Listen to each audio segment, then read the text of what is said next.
Trending nga po ngayon sa Philippine boxing ang anak ng ating pambansang kamauman ni Pacquiao na si Eman Bacosa. Ito po ay matapos ng napaka-impresibong performance nito kahapon sa blow-by-blow boxing event, kung saan tinalo nito ang kanyang katunggalin na si Noel Pangantao via first round knockout. Hindi po umabot ng 1 minuto ang naging laban ng dalawa, dahil sa loob lamang ng 32 seconds ay pinatumba na agad ito ni Bacosa, na siyang dahilan kung bakit nakuha niya agad ang panalo sa loob ng first round. At dahil dyan ay kumalat na din ang mga footages kung saan makikita natin na sinasamahan pala mismo ni Pacquiao si Bacosa sa mga training nito. Kapansin-pansin din na desidido at determinado din talaga si Bacosa sa pagboboxing. Ito po ay dahil nakikinig talaga siya sa mga payo sa kanya ng kanyang ama habang sabay silang nag-e-ensayo. Maging ang long-time best friend and trainer ni Pacquiao na si Buboy Fernandez ay binibigyan din ng mga payo si Bacosa. Kaya naman nasa magandang kalagayan talaga ang batang ito ngayon. Sa edad lamang na 19 anyos tapos may tangkad pang 5'10", ay malaki talaga ang potensyal ng bagitong Pacquiao na ito. Basta magtuloy-tuloy lang siya sa pag-iensayo at manatiling disiplinado sa lahat ng bagay.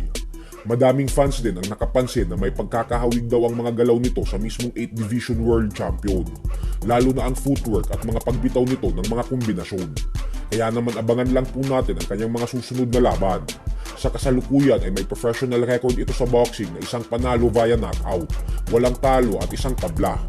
Sa kabilang banda naman mga idol, ay matapos pong Talo ng WBC Junior Welterweight World Champion Devin Haney nitong nakalipas na linggo lamang, kung saan naging isang ganap na 2 Division World Champion na siya, ay agad nga po silang nagkasagutan ng kanyang karibal na si undefeated 3 Division Champion and knockout artist Gervonta Tank Davis. Ayon po kasi kay Haney ay isang duwag na boksingero umano si Davis. Takot na takot daw talaga ito sa kanya. Lagi umanong sinasabi ni Davis na gusto siya nitong makalaban upang ipakita sa publiko na matapang siya. Pero ang katotohanan umano ay ayaw naman daw talaga siya nitong labanan dahil grabe umano ang takot nito sa kanya. Sadyang nagtatapang-tapangan lang daw talaga si Davis para sa publiko. Dagdag pa ni Haney na ngayon umanong tapos na siya kay Regis Prograis ay libre at bakante na siya. Kaya naman kung gusto daw talaga siyang labanan ni Davis, ay magpadala lang daw ito ng kontrata sa kanya upang magtuos na sila.